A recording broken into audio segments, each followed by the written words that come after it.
Good evening, ladies and gentlemen, and welcome to the Power Plant. I'm your host, Christopher Billings, and tonight is the relaunch of the Power Plant, which is going to be phenomenally awesome. But right now in the ring, Diehard, the CEO of the Power Plant, it looks like he's got something to say. He's got a microphone in his hand. He's just kind of pacing around. So I'm excited to be here. Welcome again, and let's find out what Diehard has to say.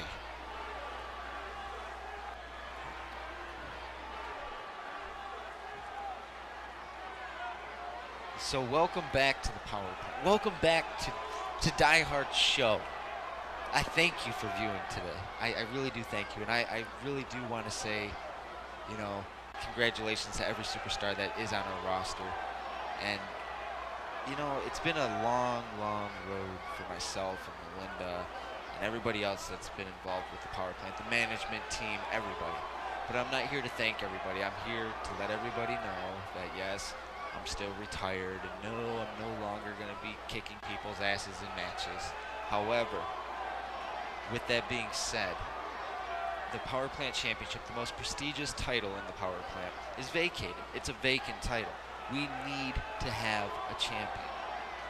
So what Melinda did, my beautiful, beautiful wife, the owner of the Power Plant, she set up a randomized tournament that will conspire of 8 individual superstars in the Power Plant that deserve an opportunity to fight for the Power Plant Championship. However, I strongly feel that there is nobody, and I mean nobody, in the Power Plant that honestly deserves a shot at the Power Plant Championship.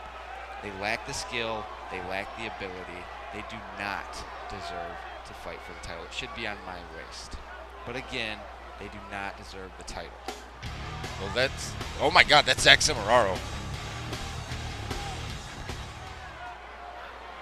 Hello everybody, in case you don't know who the hell I am, I'm Samuraro. The second biggest name in the Power Plant's history, and I would be the biggest if it wasn't for certain management decisions.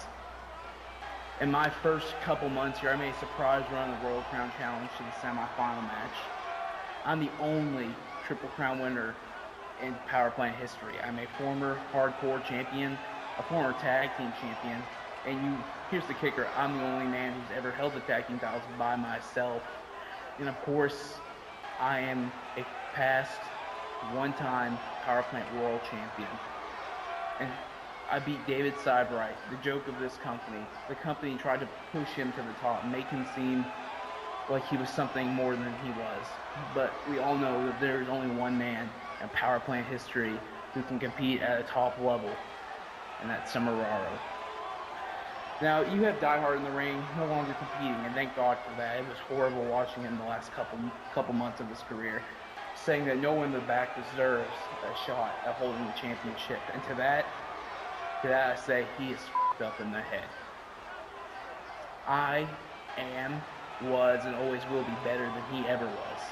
You can say he's a multi-team champion this, he's a tag team champion that. The fact of the matter is he didn't get stuff done like I did. He had this amazing lifetime thing with Styles, but he couldn't do what I did. I put Styles neck first through a flaming table when he tried to take my hardcore championship away. David Seibrecht shows up out of the blue and wins the championship off of him. What do? I knock David Seibrecht back from wherever he came from and walk out with my championship at breaking point. The fact of the matter is, Diehard, you can say whatever you want, but no one in this company deserves that world championship more than me. So really, Zach, you think that you deserve to be entered into the tournament? Not only do I think I should be entered this tournament, I think the tournament should be foregone completely. I think that you should just have the main event of the pay-per-view be Zack Samuraro, Power Plant Championship coronation.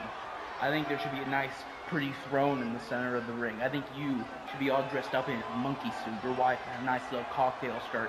I think I should waltz to the ring, step between those ropes, sit my ass in that throne, and both you place that championship around my waist and pray to God I save your company. You know, Zach, the only reason why you're here is because Melinda has a soft spot for you. You can't wrestle yourself out of a paper bag to save your life. I was the longest reigning TPP champion. I held it for almost a year, longer than you were ever in a tenor with the power plant at one time. You come in, you come back for a couple of months here, you come back for a couple of months there, and maybe, yeah, you did all right on Raw, and yeah, you are a former TPP champion, but you won it off of David Seibrecht, who is plagued with injuries. You know, he's plagued with injuries because he's careless in the ring. I was only plagued with injuries because I wrestled every night of the week, 7 days a week, 360 days a year. I had 5 days off every year, 5 days. And every time you come out here, you run your mouth and you talk about how you're going to do this and you're going to do that. Yeah, you did get the TPP championship. But here's what I'm going to do for you tonight, Zach. I'm going to put you in the tournament. If you really think you deserve to be the TPP champion, it was a randomly drawn tournament. And David Seibrecht was going to be one of the competitors. He really was. But I'm going to take him out. And I'm going to put somebody very, very special in. This very special person, he's going to be a lot like me, except he's a lot younger and a lot quicker. And he will most definitely beat you within an inch of your life. And I'm only talking about one person, the in-ring debut of my son, Anthony Guerrero Jr. That's cute, Die Hard. Having your son fight battles that you can never do. As I recall in that 1 year title reign, there's one man you didn't face for that championship, and that was me. You fought me once after a hellish tournament in a steel cage. And not only did you cheap shot me, but you took advantage of a young, inexperienced wrestler. You put him in that situation. Now you're going to have your son walk out into the center of this ring and take on the one man that you're fearful of. You're scared to fight me. That's probably why you retired. You heard I was coming back, and you were just scared you were shaking. So now, instead of hurting you, when your son walks in the center of this ring, you and Melinda are going to be watching, thinking, oh, our boy can do this, our boy's got it. And then 2 minutes later, both of you will have your hands over your mouth. Your wife will be crying, praying for me to stop as I stomp your kid's head into the mat, blood pouring everywhere, and the referee begging me to stop. And finally, after a muscle buster, I will throw him off those ropes, catch him, flip him over, and drive him back first into the mat and pin him. Here's something that you need to realize. A boy can't get a man's job done. And you, Die Hard, you're not a man either, so you can't get the job done. You need to find somebody who can stop me from taking over this company. Because I was silenced once before by your managerial decisions, by your wife's managerial decisions. But yet I come back more and more, stronger and stronger each time. So please explain to me how you're going to stop me this time. Go ahead. Zach, when you get into that match tonight with Anthony, you are going to feel pain. You're going to feel more pain, all the pain you've inflicted on people like Styles or Jordan or David or Sam Mysterio, all those people, all that pain's going to come tenfold right back to you when he's kicking your ass all over the ring. The only thing that's stopping me right now from getting out of this ring, walking up the entrance ramp and beating you down is because I'm retired. That's the only thing that's stopping me. Otherwise, you'd be face first on the ground right now. So good luck in your match tonight, because you're gonna need it. Because I'm telling you, you're getting up there in age. You're getting older. And see, he's the cream of the crop. He's young. He's quick. He's agile. He's fast. You're not gonna be able to keep up with the pace. And you're gonna see what it's like to start aging a little bit. You're gonna see what it's like to not be on your tippy toes. You're gonna see what it's like to actually have to walk flat-footed when my son kicks you so hard in the face and knocks your teeth down your throat. Die Hard, I don't know what you're talking about. I'm in the prime of my career. I'm in my 20s. I'm the pace setter in this company. You could have a 19-year-old that's considered the world-class athlete, the best wrestler ever, Kurt Angle Jr., and he'll walk into this ring and I'll beat his ass. You could have someone like yourself walk into this ring, veteran, kind of slow, kind of injured, doesn't matter. I'll beat your ass. No matter who you bring in this ring, you could bring a 7-foot giant or a 2-foot midget. Either way, they'll end up with their back on the mat, begging for mercy. 1, 2, 3. And after this whole ordeal is done, this tournament is over, and I have the championship, you, Melinda, and your son are all going to be begging me. Just, please Mr. Zack. Don't hurt the company. You're the only person that people come to watch. And I'll say, okay, I know you guys need me. And after the finals, when I walk out with the championship, Die Hard, I'm gonna ask you to do something. The night after the tournament, the next power plant, so I'm gonna walk to this ring, championship on my shoulder, stand in the ring, and ask you to come out. And when you come out, here's what I want you to do. Something you've never done in your career. Don't just say, I'm sorry, Zack. I was wrong. You're better than me. You're better than anyone that's ever wrestled in the power plant. And then after that, I will let you walk to the back, and me and you will be done. I won't bother you. I won't bother Melinda. Only time I'll bother your son is if we're fighting in the match. You don't do that, you remember my last stint in the power plant, I raised a little hell. We'll turn that up to 12, crank it, turn up the bass, because the whole company will be shaken to the foundation. Well, those are big words by Zack Samuraro towards Die Hard, and anybody who's followed the power plant throughout its tenure, they know that Samuraro definitely did, cause a lot of controversy. He is a former TPP champion, former hardcore champion, former tag team champion. Die Hard just standing in the ring speechless, and with that huge announcement about a tournament for the power plant championship, it's things like that. I mean, I guess we're gonna get it underway. I'm being told that the first matchup is gonna be James Braden versus Sabbath, and James Braden, who's on his way to the ring now, the last time we saw this man in action was at Breakdown in January, and he almost stood a chance at winning the Rumble, but he got eliminated within the last 4. And as you can see, he's walking with purpose tonight. I think he realizes since Die Hard doesn't have the ability to wrestle anymore, that he's got to step up and do it himself. He's going to have to be the one to bring the titles back to TCO, or what's left of the Chosen Ones. This is a great opportunity for James Braden. I think this is the only time he's ever been offered a spot in a tournament to challenge for the Power Championship. So this is a big deal for this man. But his opponent, Sabbath, there's not too many people know a lot about Sabbath. I know Sabbath personally. When Sabbath was originally going to debut, he was in a warm-up match. He got hurt, and he was sidelined for a year and a half. He tore his ACL in 2 different spots, and so he was unable to compete for 18 months.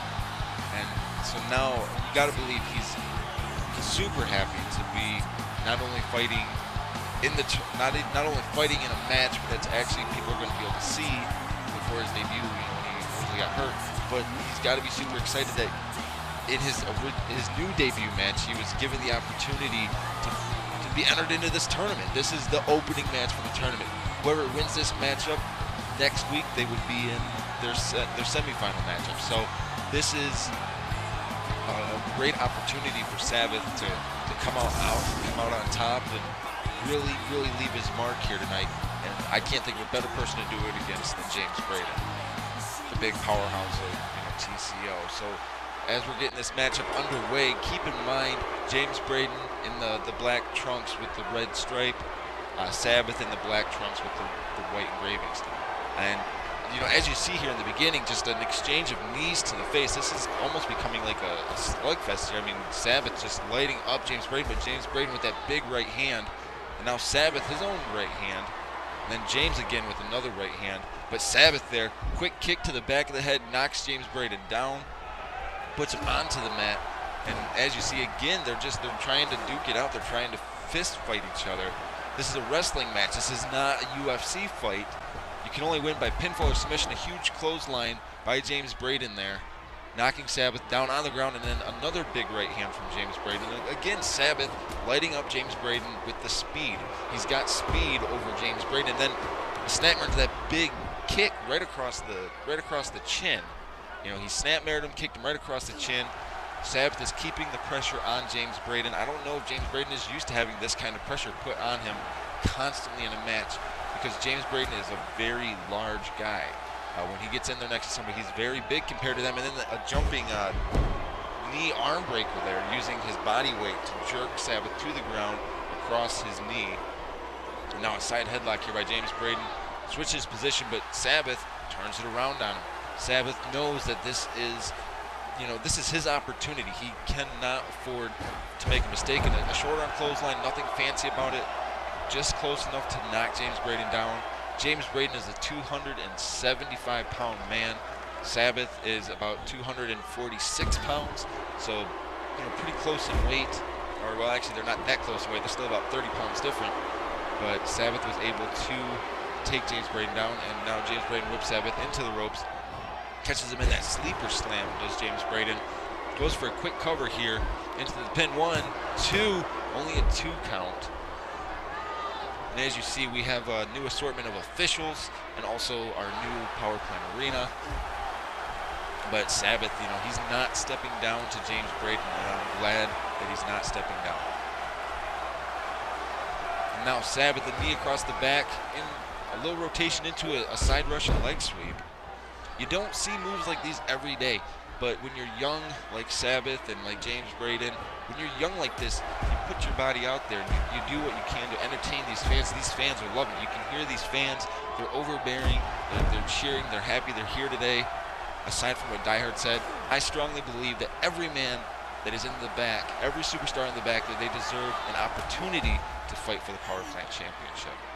So I'm very happy that Melinda Guerrero chose to do a tournament. And look at James Braden now. He's got a single leg Boston Crab on Sabbath. Sabbath he's wrenching on it. What's Sabbath going to do here? Sabbath going to tap out, or is he going to get out of this? He's trying to crawl towards the ropes, but James is just trying to wrench that. He's trying to keep it in place. Sabbath trying to fight his way out here. Oh, he does, and a kick right to the chest there.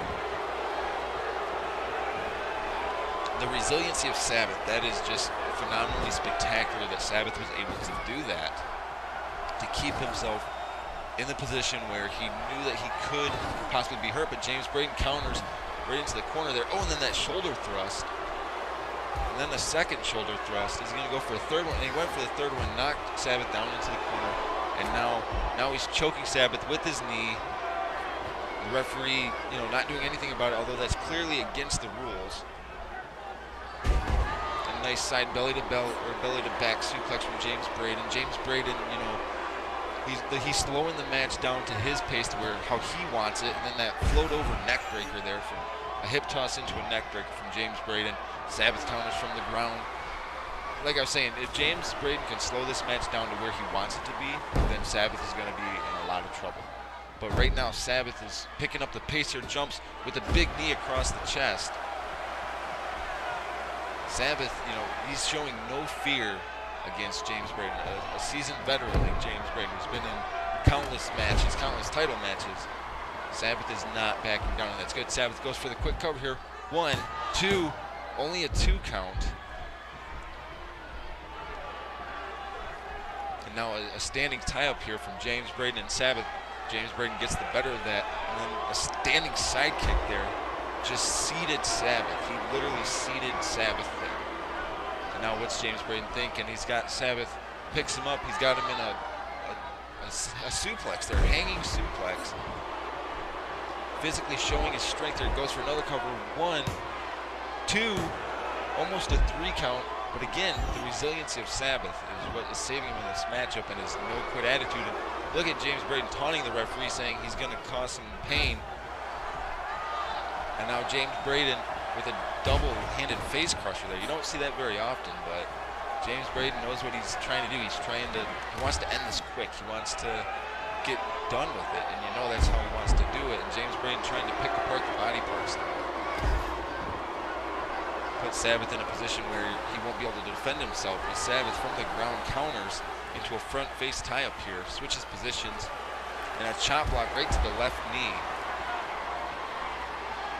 Like I said, Sabbath is a very smart competitor.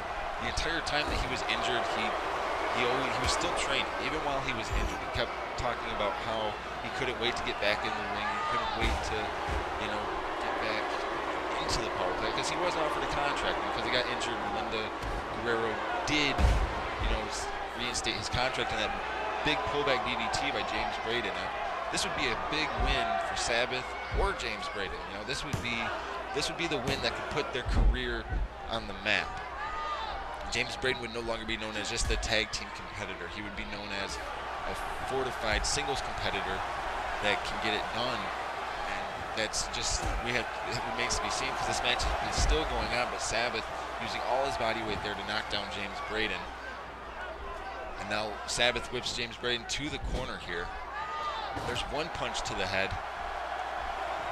Now Sabbath whips James Braden to the other corner over there. Oh, he hard whipped him there, catches him with a big flying forearm, and then jumps back up to his feet. Sabbath is on a roll tonight. 1, 2, only a 2 count for Sabbath. And now James Braden trying to pick up the pace. A big overhead belly-to-belly suplex there that almost took Sabbath out of his boots and then right into a submission hold, just sitting there holding it. And Sabbath is just a mere inch away from the ropes. If he could just reach his foot out, he would be at the ropes. But James Braden is securely placing his knee in the lower back, but Sabbath powers out. The cardio training of Sabbath is what is keeping him going in this matchup, because as the longer this match goes, the more tired James Braden is going to get. He doesn't have the cardio training to last in an extremely long matchup. Now with Sabbath, like I said, he's a smaller guy, he's faster, he's quicker. So his cardio training is pretty extreme. And look at Sabbath off the ropes, clothesline. Folks, we'll be right back. We've got to take a quick break.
And we're back here, folks. And during the break, it was extremely back and forth between James Braden and Sabbath. I mean, these guys, they're tearing the house down is what they're doing here.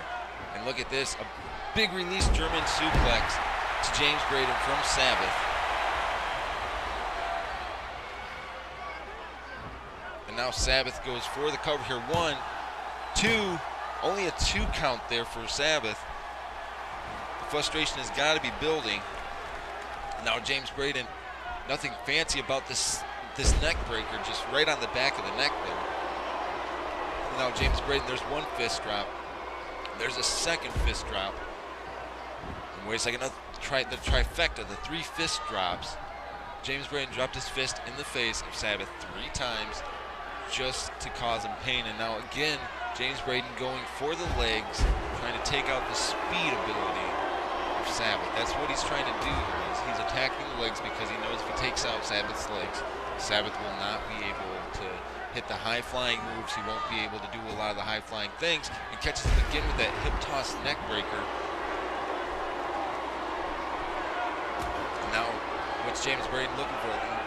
Wait, Sabbath counters with the much-needed Samoan drop at the opportune time for him.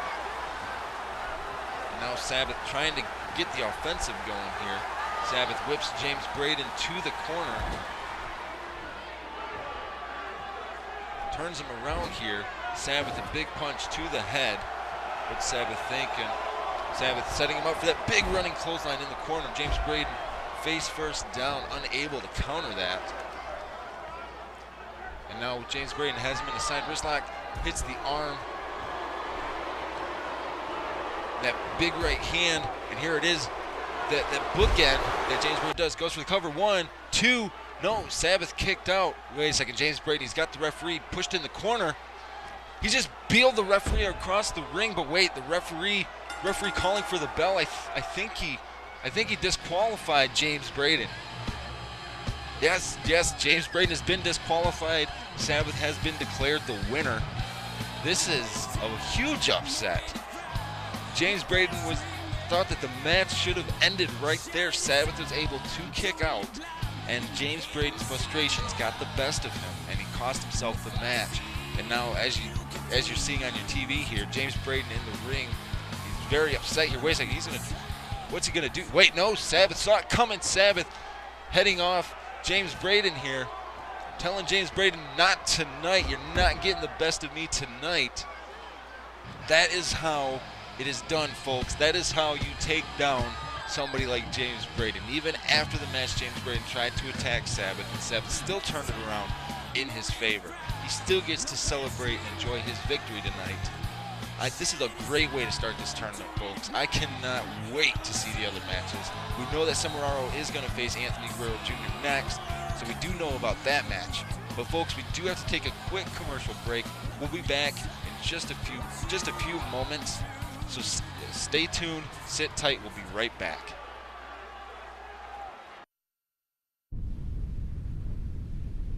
Did you hear about the car company test driving cars on the internet? You just log on, click drive, and hit the space bar to accelerate, all from your living room. That's absurd. This is the all-new 2011 Dodge Charger, available for real test drives.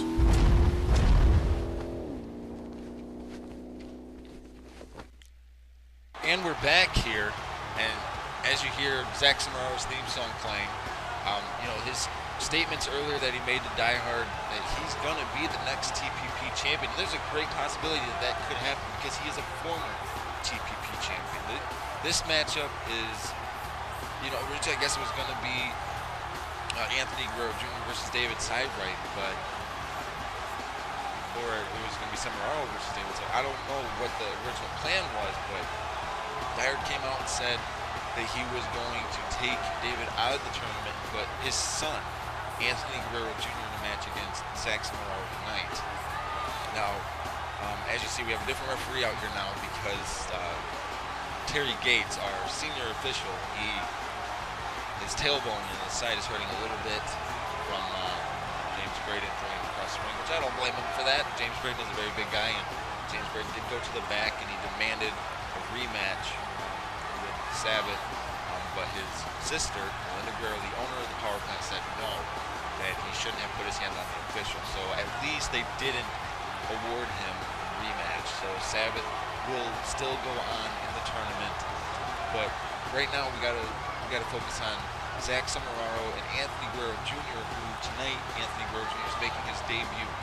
Now, I've seen him through the years. I've seen him in the back, and he's always been a student of the game, but I've never seen him in the ring. That's the thing. Nobody's ever seen this young man in the ring. They don't know what he's capable of. Now, Dyer assured us that he's going to beat Samuraro tonight, but on the flip side, Samuraro is a very focused, determined individual. And if you don't heed the words that he says to you, then you're in for a very rude wake-up call, because Zack Samuraro is the one guy on the roster that when he says he's going to do something, he does it. When he said he was going to run Raw as one of the better shows on the power plant, he did a really exceptional, well job when he did that. He was spectacular. He was a spectacular champion. And now, it's all one roster on the power plant, and now Anthony Guerrero Jr. has a chance, but Zack Samuraro just starts the match, running clothesline, just knocked Die Hard's son right over. He knocked him right on his keister there, and Zack Samuraro just flurry of strikes here. He's got no fear in the sense of how it's going to be, and Zack Samuraro, a beautiful standing drop kick there.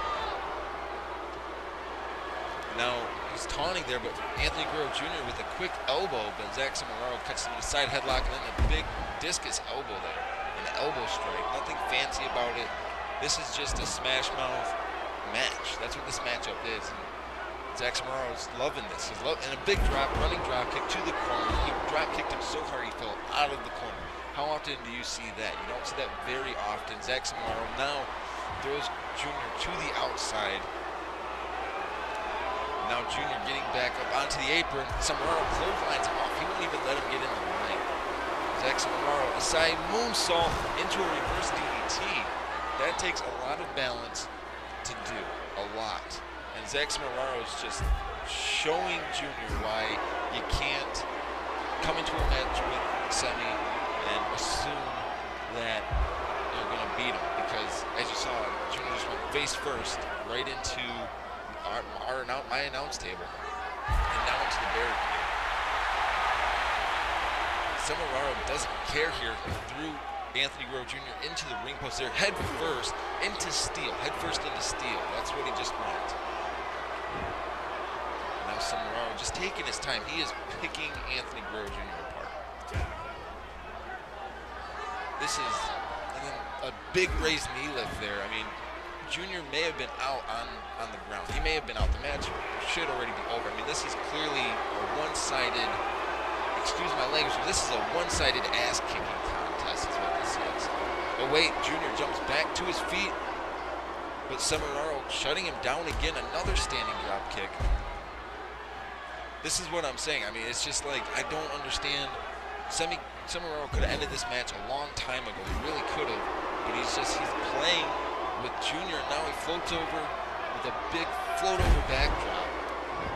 Junior, I don't think Junior can do this. Here we go. 1, 2, almost a 3 count, but Junior kicks out. He kicked out. I don't know why he needs to just stay down. He's gonna get himself hurt if he doesn't. There we go, big standing drop kick. He's gonna get himself hurt though. He's never faced somebody the likes of Zack Samuraro before, and Zack is showing him why.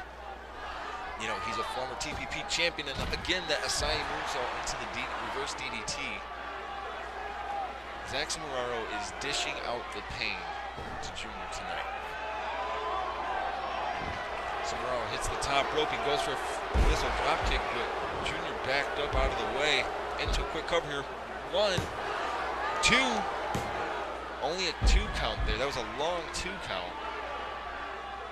Junior's trying to fight him off, but it just is not working. And then that backbreaker out of the corner from Zack Samuraro to Junior. And now Zack Samuraro, what's he gonna do here? He's got Junior up. He's got him up on his shoulder into a falling neck breaker there. Might be game over for Anthony Guerrero Jr. here. Samuraro's calling for it. This is a patented move. This is called the muscle buster, which typically he likes to do this through a flaming table. But if he does it through a flaming table in this matchup, he will be disqualified. So he's going to have to do it, you know, just a normal muscle buster here. But the fact that Zack Samuraro possesses the skill to put somebody up like this onto the top rope, and then he catches him into a suplex, spins it around, drops him down on the back. You gotta believe that's it. He's like, what's Samuraro doing? He is stalking Junior. He is stalking him, catches him in that T-bone suplex, hooks the far leg. 1, 2, 3, and Zack Samuraro picks up the win in what was clearly an outmatched matchup. Junior was outmatched every turn, every which way, and the matchup is over. The matchup is over, Samuraro. Get the hell out of here. Just go. You won the matchup. You don't need to keep attacking him.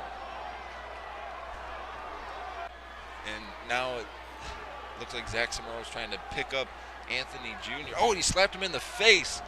And he just threw him out of the ring. This is despicable. And now Samuraro saying he wants a microphone. I'd imagine he's got something else to say. So let's see what he has to say.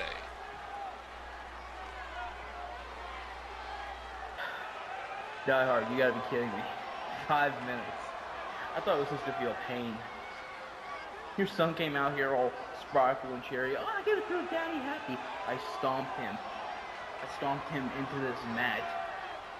And now he's limping to the back, trying to put his tail between his legs, crying to mommy, crying to daddy. I don't want to be in wrestling anymore, daddy. And It's pretty funny, I'm not gonna lie. Up next, I'm not sure who I'm going to be facing. I assume it's going to be another see like that. And when I beat him in another 5 minutes, I'll be in the finals. And I assume once again, it's going to be another chump like that. And after another 5 minutes, I'll leave the fans disappointed. But that's just because their expectations do not deserve to be met. This company runs by my standards, my wants, my needs. And after 5 minutes at the pay-per-view, and for those of you, those hillbillies that can't count, that's 5 plus 5 plus 5. That's a 15-minute championship run to the title. So, as I said earlier, Diehard, and I know you're shaking in your boots, our arrangement, it's going to happen. And I don't care what you say, what you do, how much backpedaling you do. You're going to be apologizing and yelling my name from the mountaintops. Because the future of the power plant is in the present. I am so disgusted by Zack Samuraro. This is something that doesn't need to happen. He doesn't need to treat his opponents like this. He doesn't need to do these kinds of things to his opponent. He could simply have a clean match and call it good. But no, he wanted to try to prove a point, and now, again, he's saying that his next matches will be the exact same way. Well, I'm getting note of what our third matchup is going to be, and it seems like our third matchup is going to be pretty cool. It's going to be a tag team match. We've got the returning Explicit teaming up with Brick Wall against a tag team, an actual tag team, a normal tag team that have tagged together for years and years and years. It's Jake and Malcolm Servain. They're new to the power plant, but they've been tagging for years. They're brothers. So I'm really excited for this. I'm excited to see the return of Explicit here. I'm excited to see the return of Brick Wall. I'm excited to see a new tag team, competing. This night has been full of twists and turns, and we're only 3 matches in. This is only the 3rd match of the night. We still have 2 other tournament matches to get to. And this is just a kind of an in-between match, but I'd imagine this is going to be very high intensity, fast-paced, in your face, very quick. So, but for those of you that don't know, Explicit, former $1 million champion, and he is literally the biggest underdog in the power plant. He is the underdog that always seems to try to come out on top, and he usually tends to come out on top. He's taken some big spills, but he's been able to bring it back, and tonight his partner is definitely a very large powerhouse that is a force to be reckoned with. Brick Wall, former tag team champion, $1 million champion, multiple-time $1 million champion, and he's wearing his classic, the long sleeve with the vest over top of it, and the cross necklace that he always wears with the pants. So I'm pretty sure that Brick Wall is going to be dishing out the paint tonight, or he's planning on dishing it out. I'm very interested to see how well Explicit and Brick Wall can work together. For those of you that did follow the power plant in past episodes, they were in the click together after TCO went AWOL with each other. Brick Wall was in the click. He didn't tag with Explicit. He was a tag team partner with AC Harpers, but they did work together. They were in the click together, and that was headed by Styles at the time. So I'm interested to see what's going to happen here. I mean, this is a great show so far, and I'm loving the energy that I'm feeling by watching all these young men come out here and do what they're paid to do. I love it. But now we get to see how good Brick Wall and Explicit can work together when they fight the native disasters in tag team competition. This is 1 pinfall, 1 win. How's this gonna go down? Are the native disasters gonna win, or are Brick Wall and Explicit gonna win this?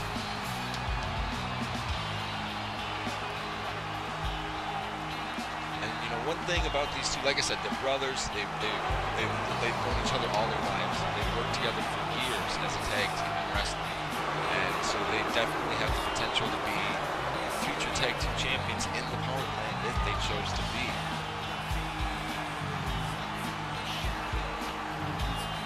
really excited to have this matchup start here. And here we go. Explicit's going to start this, and Jake is going to start this. And here we go into the standing tie-up, just a stalemate there. And Jake there of the Native Disasters got the head, or got the better of the situation, but Explicit counters with a kick right to the back of the head.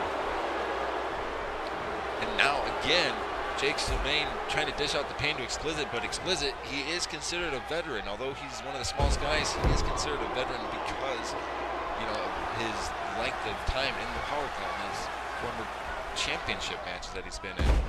But Jake there is just shutting down Explicit almost at every turn here. And now whips Explicit to the far corner. Jake tags in his brother Malcolm. Goes whip, wait, no, he whipped him right back into a double knee right to the back. Malcolm just double kneed Explicit in the back, but Explicit with that spinning ground wheel kick there. And as you see here, standing tie up, Malcolm got the better of the situation, but Explicit was able to counter drop kick right to the upper back. Now a standing tie up here, and that ended in a stalemate there. That's quite impressive. Malcolm now with the front face lock. He's got Explicit into a nice, it looks like a beautiful hanging suplex there to Explicit, dropping him right on the lower back. Malcolm goes off the ropes, catches Explicit, float over, neck breaker there. And now a Northern Lights bridging suplex there into the cover, but Explicit able to get his shoulders up. As you see, Brick Wall calling for the tag. Explicit he needs to tag in Brick Wall. Let Brick Wall get in here, do some heavy damage, then we can have Explicit go to the top rope, hit that shooting star press that he's known for.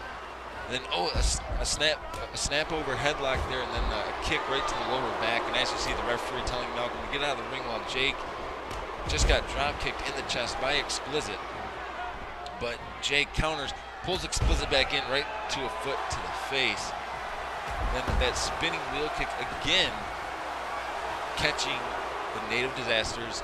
Oh, but a big suicide dive from the inside to the outside from Explicit to Jake. But Malcolm tried to head off Explicit, but Explicit catches Jake there with that float over neck breaker. Explicit is trying to dish it out. I wonder why Brick Wall isn't doing anything though. I mean, maybe Brick Wall feels that he can handle himself. And I mean, look at this. Wait a second. It looks like Malcolm and Jake, the Native Disasters, are double team move on the outside there. Now Jake back in the ring.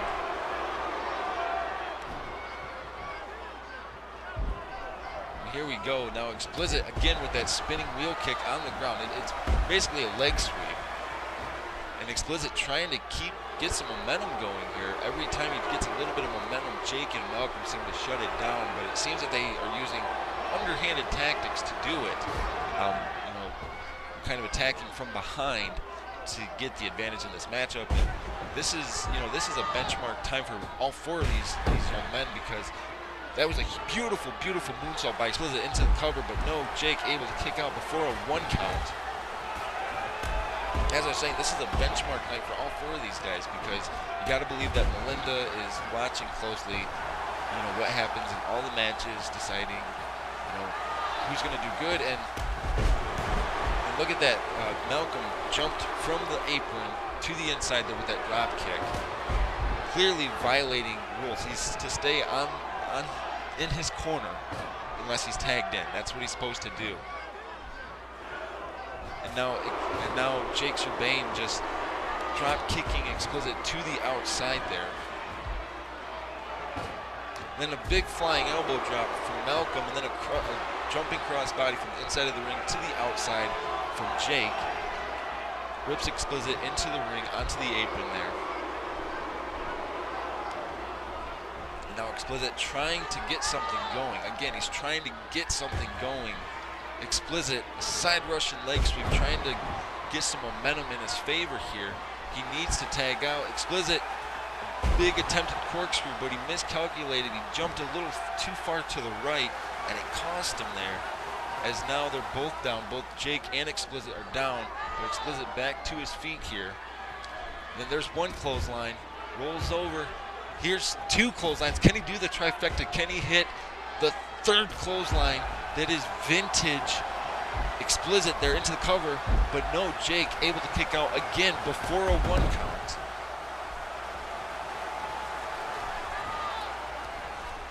And as you see, Explicit trying to get the upper hand in this matchup here, but Jake not giving him any room to breathe.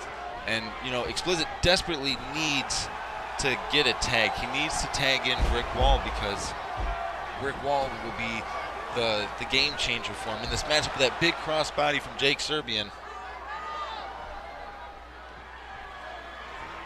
And now the referee beginning his count here. Jake Serbian taunting the referee, which may not be a wise thing to do. We're up to a 3 count here because Explicit is not actually back into the ring yet. Up to a 4 count. Explicit attempted that crossbody, but Jake just swatted him away like a fly. And now Jake with a big overhead belly to belly there. And Explicit counters, but wait, again, Jake with another big overhead belly to belly suplex. Jake whips Explicit to the corner. And now a big monkey flip out of the corner.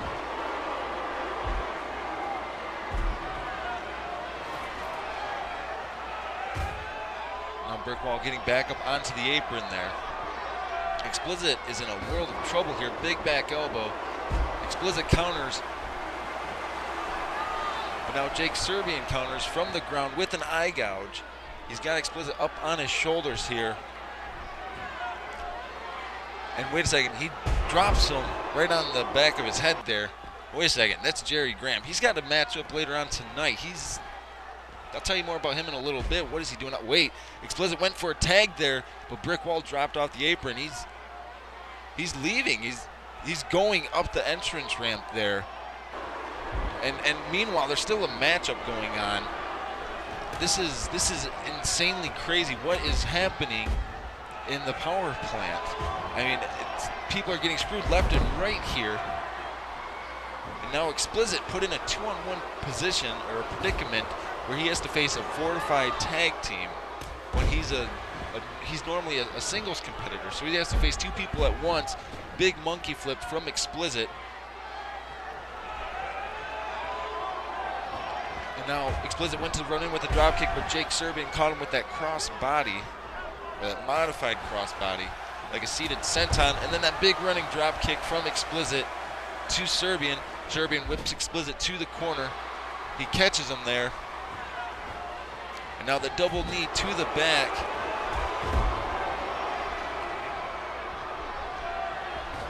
And now Malcolm going to work here with a big float over neck breaker. And again, now the match pace is just slowed down in the favor of the Native Disasters into the cover. They're only a 1 count. Like I said, folks, this matchup has had twists and turns, and it's been pretty hard for Explicit to get some momentum going.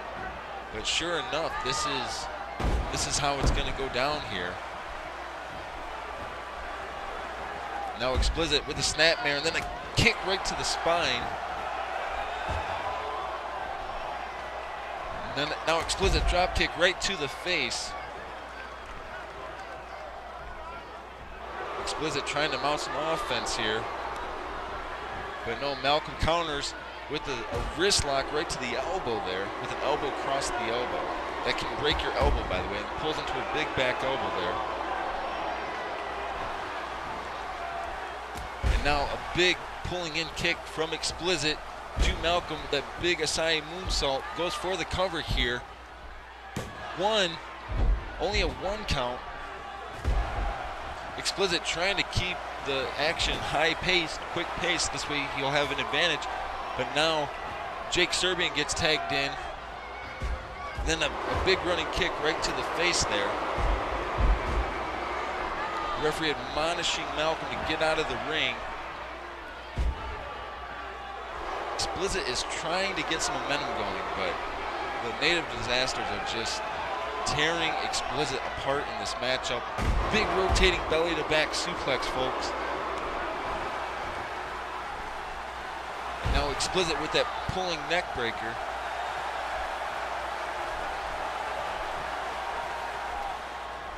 But again, Jake Serbian gets the offensive. Again, Jake Serbian gets the offensive. But then that big monkey flip from Explicit to Jake Serbian. Jake Serbian rolled right out of the ring.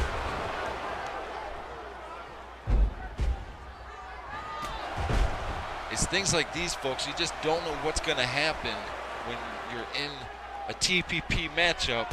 And like literally just a few moments ago, Explicit got screwed by Brick Wall. Brick Wall just left him. Now Jake Serbian, what's he doing here? Goes off the ropes. But Explicit attempted that kick, but it missed. And now a standing tie-up here. Jake Serbian got the best of that. Explicit attempted that kick again, but Jake Serbian countered, then Explicit countered.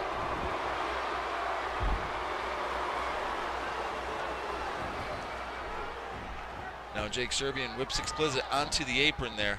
But Malcolm pulled Explicit right off while the referee was distracted.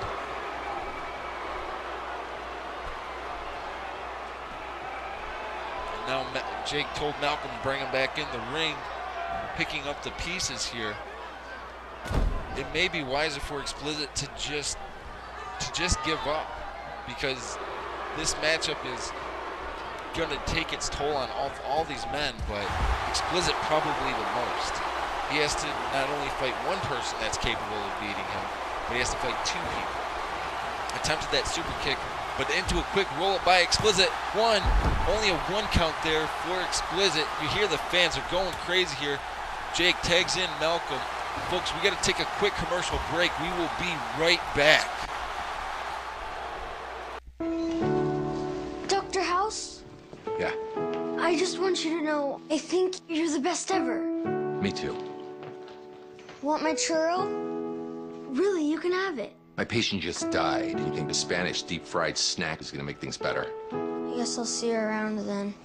Hey, kid. Catch. Ow! Really thought you had that.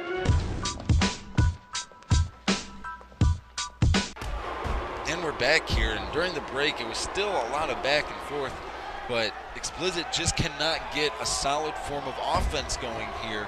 That Northern Lights from Malcolm to Explicit. Explicit is in a world of trouble here. Now Malcolm tags in his brother again. They both whip Explicit to the ropes. A double forearm chop there. And Jake and Malcolm, they are literally on a roll here. A knee to the abdomen, then a big boot right across the side of the face there. Explicit counters from the ground. Explicit is trying to hang in there. And then that big discus clothesline from Jake to Explicit. Explicit was able to counter that. These guys are putting it all on the line, and you gotta believe, like I said, Melinda Guerrero is looking at every match closely, and I hope that there are some type of repercussions for Brick Wall with what he did. Now Jake Serbian again with that flying crossbody from the inside of the ring to the outside, whipping Explicit back onto the apron there. He attempted an elbow across the throat there, but Explicit rolled out of the way. And now Explicit trying to get the fans behind him here. Now Explicit he's taunting Jake. He might be looking for this matchup to end, but Jake was able to counter that. Catches him with a knee, and then a boot right to the face. Hooks the leg, only a one count there.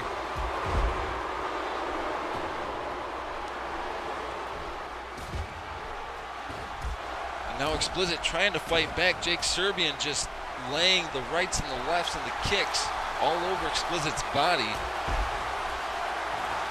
Explicit's trying to make some magic happen with that float over neck breaker, but Jake Serbian counters from the ground. Again, a knee to the abdomen, then a boot to the face. And here's the pin. 1, 2, only a 1.5 count, almost a 2 count, but only a 1.5. And now Serbian counters Explicit again. catches Jake catches Explicit with that float over neck breaker. Goes to the top rope, Explicit back in, missile drop kick there. This is excitement only the power plant can deliver. You don't ever see anything like this anywhere. And now Jake Serbian with that rotating suplex to Explicit. He's ascending the top rope. He leaves, wait, Explicit back to his feet. Super kick across the chest, across the face there, into the cover. 1, 2, 3, and Explicit picks up the win in this handicap match. He picked up the win in a 2-on-1 situation after his partner left him. The ultimate underdog of the power plant picks up the win tonight on the relaunch of the power plant in the power plant arena. This will go down in infamy for Explicit, beating 2 people at the same time. He gave it everything he had, and he still came out on top. You gotta believe that Melinda Guerrero has watched this matchup very closely, and she's gonna probably give Explicit in the near future a title match of some sort. The kid deserves something. The ultimate underdog. And folks, we're only 3 matches in. We still have 2 other tournament matches to go. We do have to take one more quick commercial break, so we will be back in just a few moments. So sit tight, folks. We'll be right back. Yes, Mr. Mendoza. Chilled and waiting. Exquisitely prepared as always, with a little surprise for dessert. As well, sir, as well.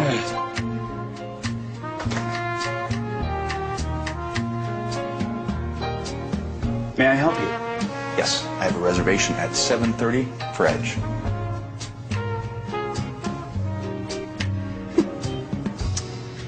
I'm afraid we don't have a reservation for an Edge. And it appears we're booked solid. Well, it looks very empty over there. So I tell you what, I think I'm hungry for something else.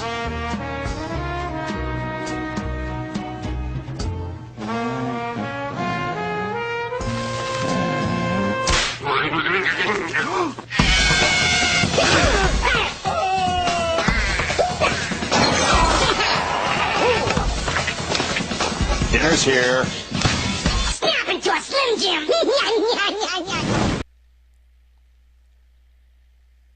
And we're back here with our 3rd tournament match to decide who the 2 people will be to fight for the Power Plant Championship. And this man, Jerry Graham, he made a big impact in the tag team match a few moments ago, getting Rick Wall to leave the match. For those that don't know, Jerry Graham, this is the last guy that Die Hard trained to the Die Hard training facility. And so this guy is the baddest of the bad when it comes to being, the protege of Die Hard. He didn't train. He trained with Die Hard on the tail end of his career, not during his peak, but on the tail end of his career. And you'd imagine he picked up all kinds of tricks, that Die Hard did throughout the years. And that makes this man, Jerry Graham, very dangerous. As you see, walking much like how Die Hard walked to the ring, maybe as a way of paying tribute. Die Hard's his own son, didn't even do that. But then again, Anthony Guerrero Jr. doesn't feel so highly of his father. But Jerry Graham, we've had a couple interviews with him, and he even said that he has a great respect for Die Hard and what he did for the sport. But that's beside the fact. Tonight, he has to focus on himself. He needs to focus on Jerry Graham, not on Die Hard, because Jerry Graham will not be able to win these tournament matches if he does not focus. And Craig Hazard is no stranger to, a pressure situation. This man last year carried the weight of the world on his shoulders, and then 2 years ago carried the weight of the power plant on his shoulders for an entire summer. Himself and John Russell, they tore the house down week after week after week. So this is Craig Hazard's opportunity tonight to get to fight for the opportunity to get the Power Plant Championship in his possession. And this is very high pressure situation because all these men, these 8 men that have been involved in this tournament, or the 6 men so far, and then the other 2 at the end after this, immediately following this match. This 8 men total, you know, this is their opportunity to make their impact in the power. And so tonight is a key focal point for possibly launching their career into that next big step, which, you know, some superstars have not been able to capture that. And you know, Craig Hazard is definitely looking to maximize on that tonight. And as you see, standing tie up here between Jerry Graham and Craig Hazard. Craig Hazard wins the tie up there, now into a side headlock, and just a basic belly to back, just a basic Greco-Roman wrestling hold.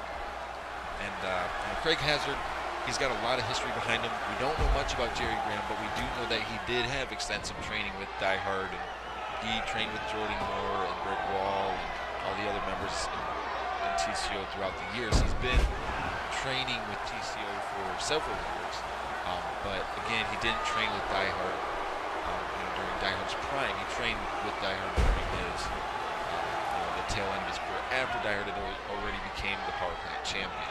And that was the thing with Jerry Graham. A beautiful snap mirror hold into a submission there, into that reverse chin lock. And as you see, like I said, he was trained by Die Hard in the tail end of his career, so he's going for the submission. He's not going, you know, for the immediate kill. He's just trying to wear down Craig Hazard's body. But right now, Craig Hazard is really dishing out the pain to Jerry Graham. No matter how he looks at it, Jerry Graham is getting beat up on it now. He's in this arm bar, which could break your arm if you don't get out of it, or else you're going to tap out. And Jerry Graham right now is not in a really good, comfortable position going against Craig Hazard. But Craig Hazard is definitely dishing out the pain to Jerry Graham tonight, which is great. I'm so happy to see Craig Hazard back in action in the Power Plant. And I'm going for a quick cover here by Craig Hazard. 1, 2, only a 2 count, but a 2 count nonetheless. That means he's that much closer to getting Jerry Graham down. But Jerry Graham with that, like a sleeper hold drop into a reverse, into a surfboard stretcher with his knee, applying pressure into the middle of the back, pulling the arms, you know, stretching out the muscles. I'm not saying that Jerry Graham is not going to be a great superstar. That remains to be seen. I believe he's got a lot of potential. But he's in the ring right now against somebody who is established within the Power Plant as being a guy that can go the distance. He can make anybody look extremely, you know, extremely skilled in their matches, and that's why, you know, that is why Craig Hazard is, you know, such a deserving competitor in the Power Plant. And again, going to work on the arm, you know, and that's what I love about Craig Hazard. He knows what it takes to win a match, and he knows how to work the match the right way.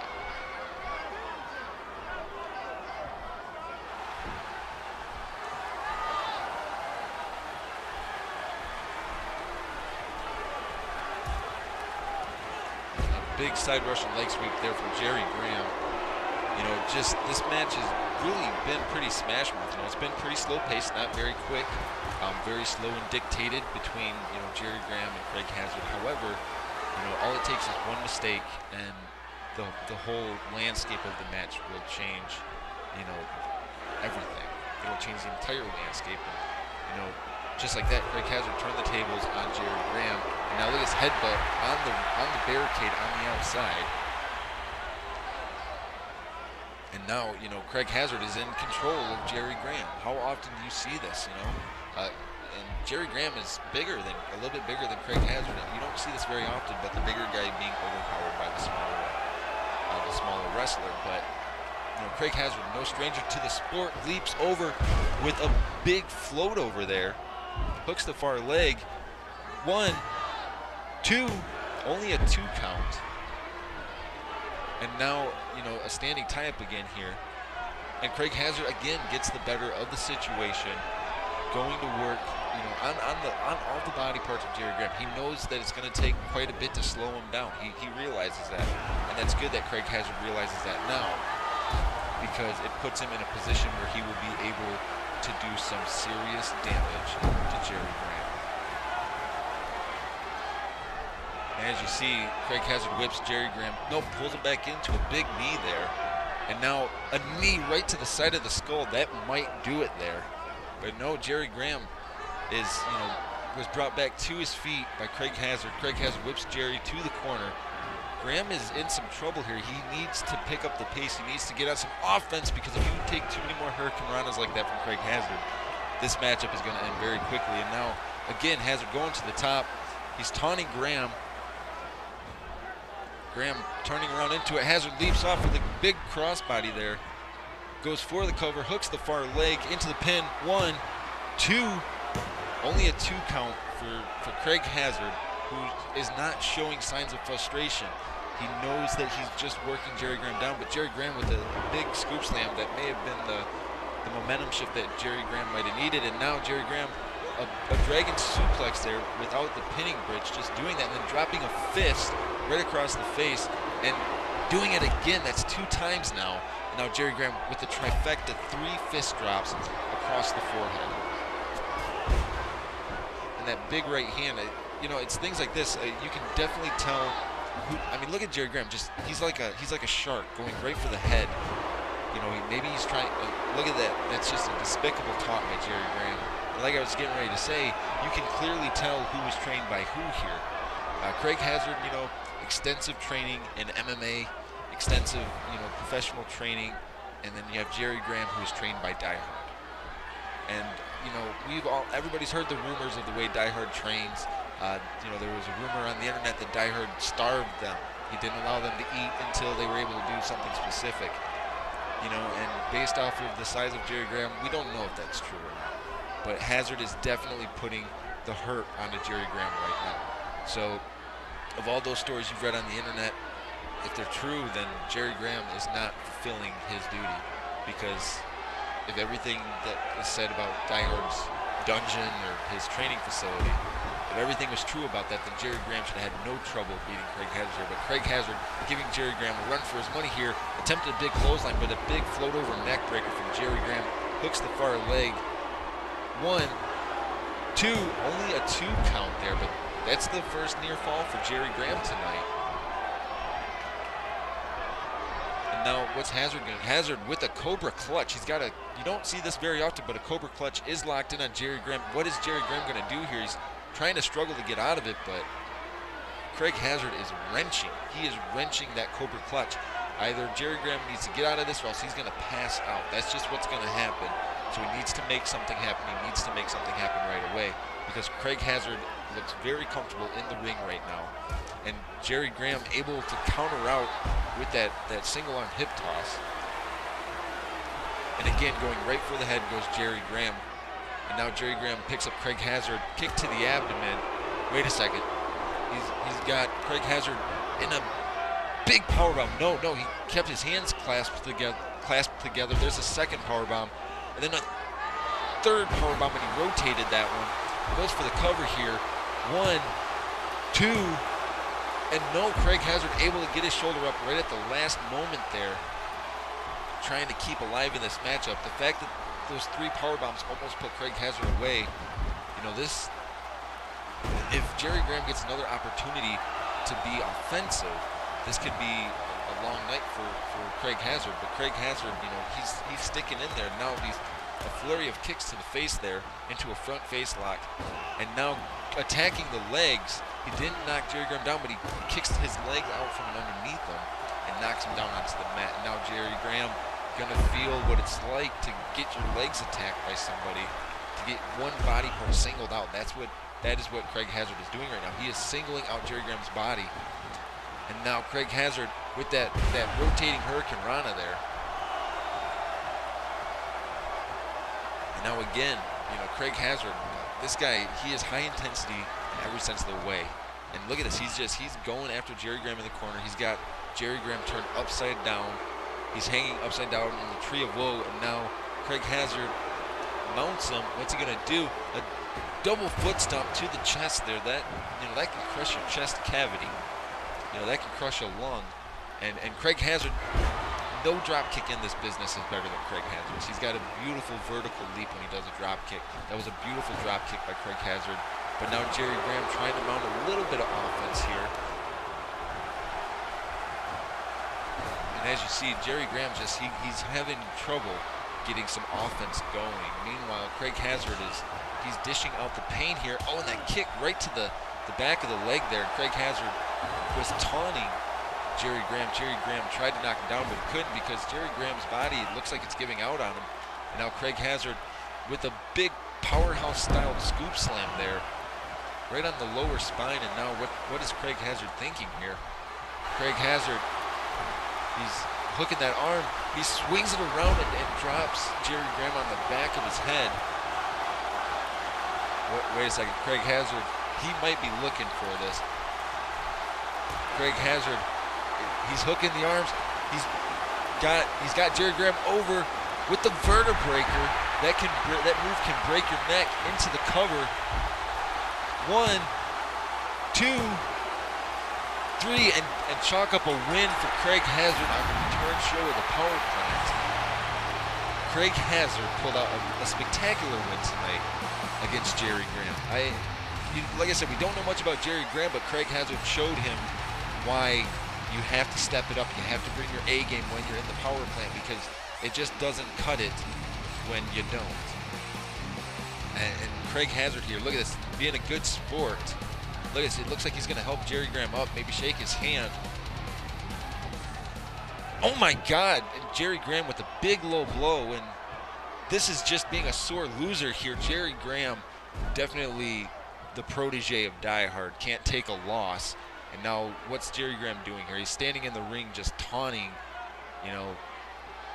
It's things like this, folks, that it's despicable. And now, you know, Jerry Graham taunting Craig Hazard. What's he doing here? He's got a steel chair. What's he gonna do with the steel chair? No, he's gonna try to maim Craig Hazard, but wait a second.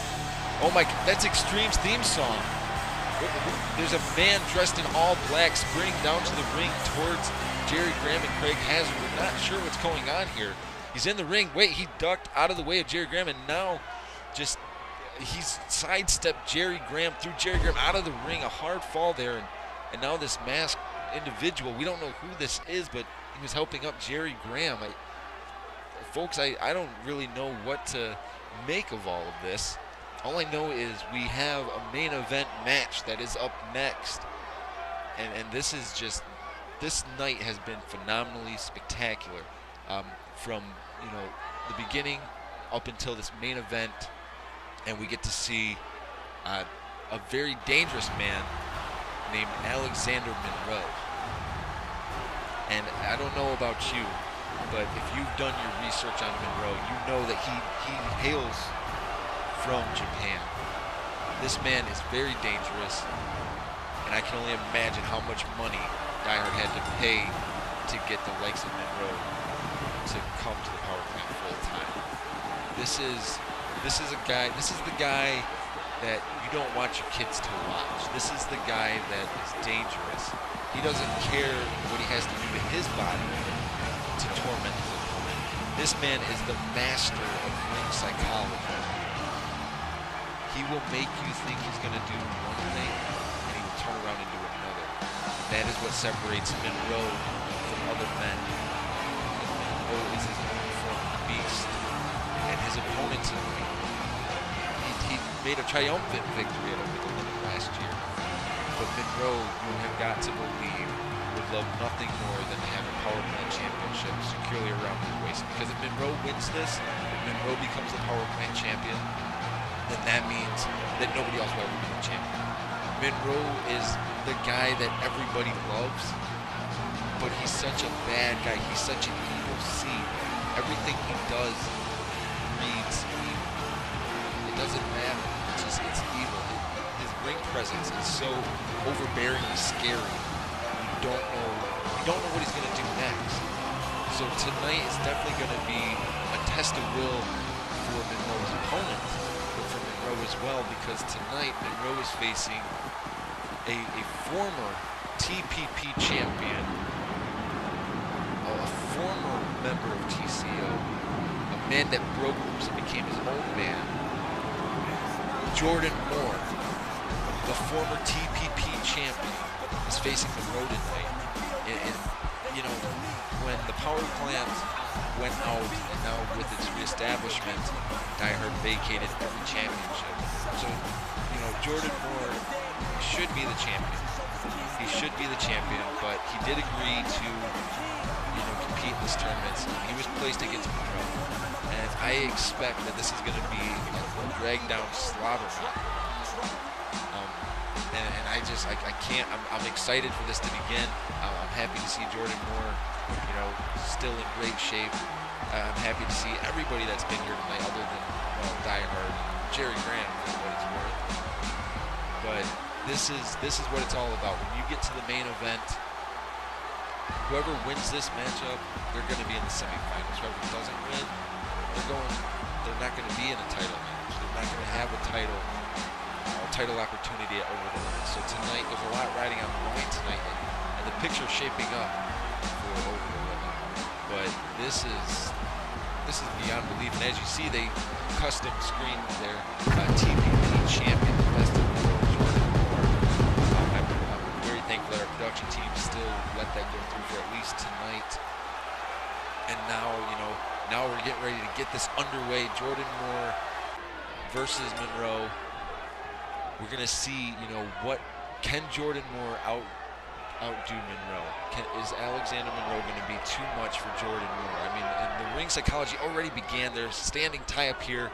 Monroe initiated it, won it with a side headlock, switching position to a rear waist lock, now into a side wrist lock, into a side headlock, again switching position. This is what I'm talking about, folks. This is why Monroe is so dangerous. Jordan Moore has to stay on his toes if he wants to secure the victory over Monroe tonight.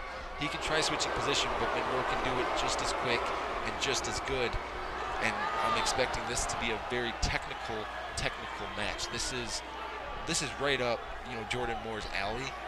But I only fear that Monroe might be better at it. As you saw, Monroe still able to hip toss out of that from a seated position. And look at that, a basic wrestling fireman carry into a dragon sleeper within the first minute that this match began. But Jordan Moore wisely able to get out of it, which, you know, from his years of experience of working with Die Hard, you know, you got to believe he's picked up a lot of the tricks of the trade.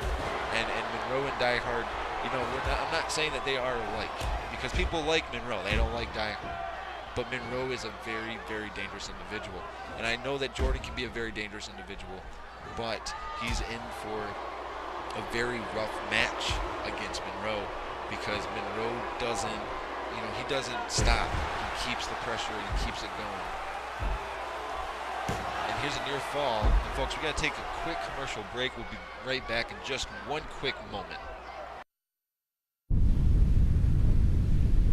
Did you hear about the car company test driving cars on the internet? You just log on, click drive, and hit the space bar to accelerate, all from your living room. That's absurd. This is the all-new 2011 Dodge Charger, available for real test drives.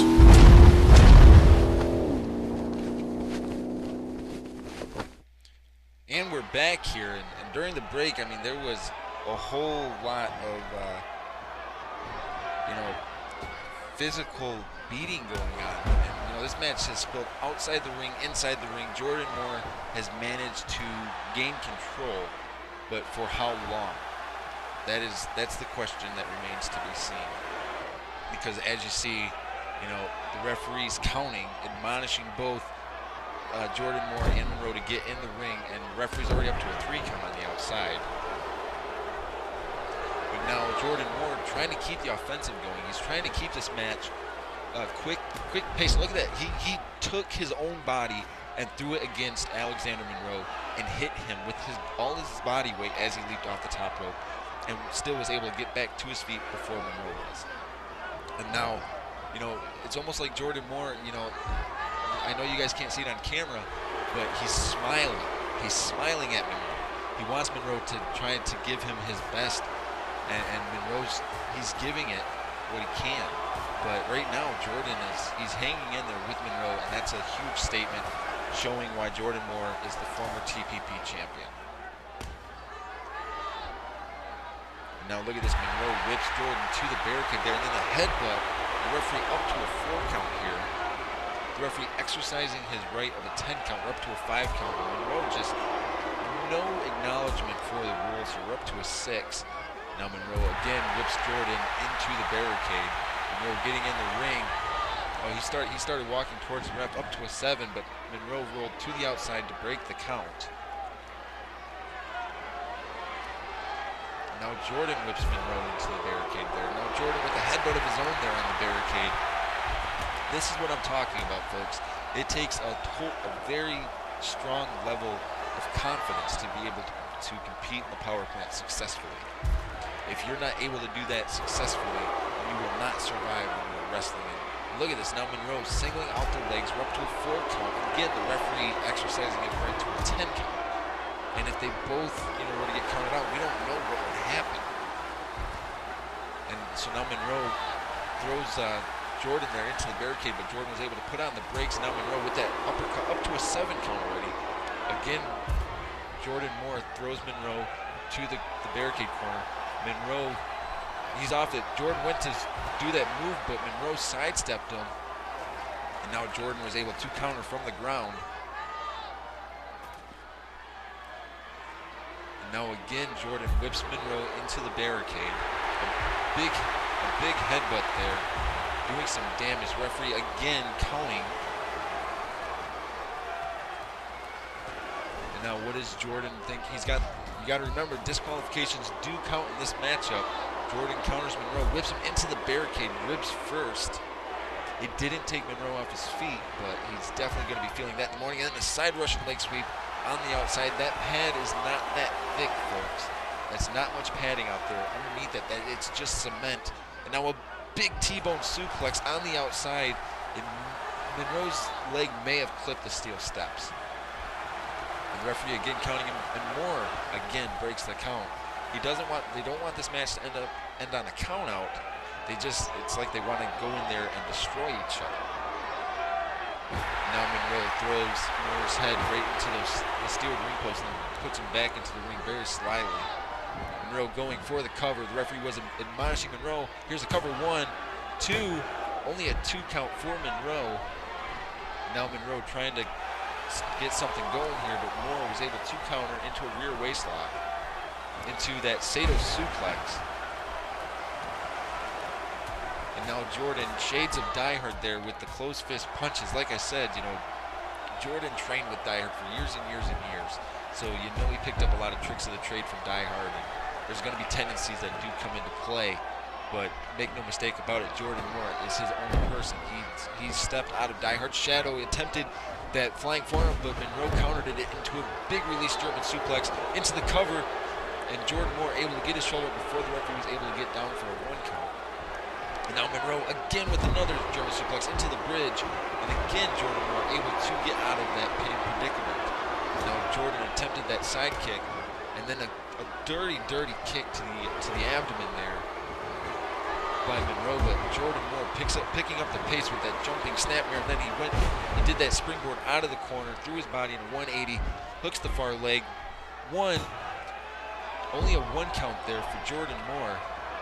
An attempted standing dropkick, but Monroe was able to shove him away. And now again they are on the outside fighting. Jordan Moore again going to work, on Monroe. And Jordan is hanging in there with Monroe right now, and that's big. Monroe whipped into the ropes by Moore. And then sorry about that. Monroe caught Jordan, then kicked him right off the apron there. Nothing fancy, nothing pretty about it. Just, this is an intensely physical matchup. I mean, this entire 90% of this match so far has been fought on the outside, and Monroe there, a headbutt on the barricade again. Just, you can only take so many headbutts before you're knocked out. And Monroe is just dishing out the pain here to Jordan Moore. And as you see the referee getting out on the outside, admonishing Monroe and Jordan Moore to get back in the ring. And Monroe there, look at this. Head first goes Jordan Moore into that steel ring step. We're at a 5 count. And now Monroe again goes for the cover. 1, 2, only a 2 count for Monroe. You got to believe frustrations are starting to build. It's making, you got to believe it's making Monroe wonder, what's it going to take to put Jordan away? And the same for Jordan, what's it going to take to put Monroe away? Now Jordan going back to what he knows. Work on the body. Work on every limb that your opponent has. Work those limbs. Work those body parts into the cover here. Only a 1 count. Monroe savvy enough to get up. And then the chop block right to the front of the knee there. But Jordan able to counter from the ground. Now Jordan Moore hooks the arms into a big tiger bomb there. What's Jordan thinking? Jordan ascends the top rope.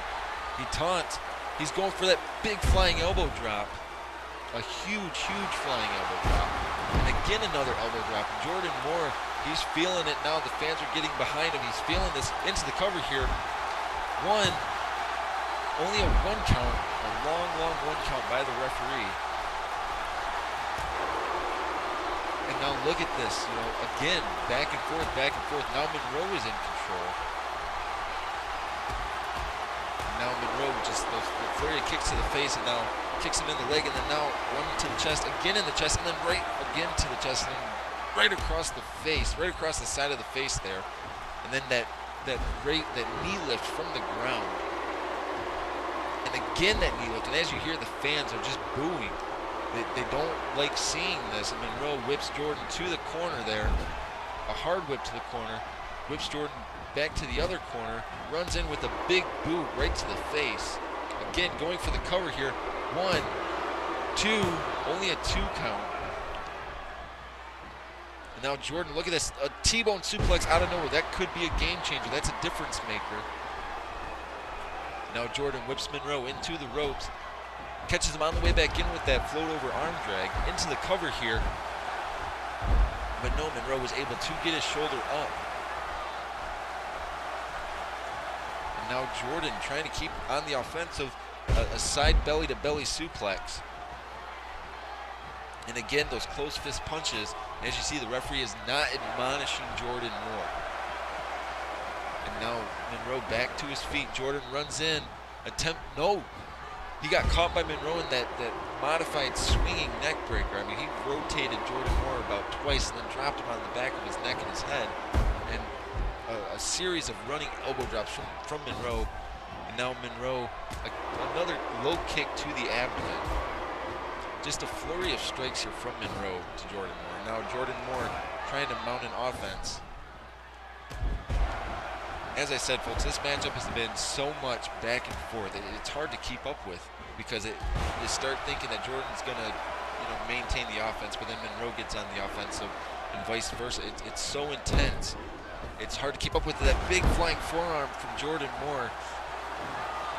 You got to believe that Jordan Moore is feeling it. He's this big, beautiful standing drop kick. One of the best drop kicks in the business here. Attempted it a second time, but Monroe sidestepped him. Then another kick right to the rib area. As I said, Monroe is all about the kicks and the strikes. He loves to strike you, kick you. But Jordan's showing that he does know how to strike. Jordan has extensive MMA training as well. The training that Monroe received when he was young, he was violently trained. He was trained to be very violent and rough with his opponents in the ring, and that's showing in this matchup because Monroe is definitely bringing the pain to Jordan Moore, and vice versa. And now Monroe has Jordan Moore standing there. He was out on his feet, and now just a back and forth strike battle here. Now Jordan Moore, that kick to the abdomen. Wait a second, he whips Monroe to the corner. What's he thinking here? A big right hand. What is Jordan Moore thinking? He's going. What's he doing? He's not going to superplex him to the outside. Those steel steps are out there. Oh, and Jordan Moore's back may have clipped those steps, but what is the damage that was done to Monroe here? And as you see Jordan Moore back to his feet, taunting. He is taunting. He wants him to get up. The referee starting his count here. We're up to a 2 count. Now Monroe getting back to his feet. And look at it, just a flurry of strikes again. I mean, these guys are just putting it all on the line here. And this is just breaking out into an all-out war here. Just strikes after strikes. We're up to a 5 count. This this is just getting very, very dangerous. We're up to a 6. Up to a 7, and folks, you know, these guys, they're still duking it out as they're working their way up the entrance ramp. We're up to an 8. Here's a 9 count. We're at 9. There's the 10 count. The referee's calling for the bell. He has counted out both Jordan Moore and Monroe. We're not really sure what's going to happen, but Monroe and Jordan Moore are still duking it out here on the entrance ramp. Folks, we are out of time for tonight. Tune in next week. Find out what the result is, folks. Have a good night.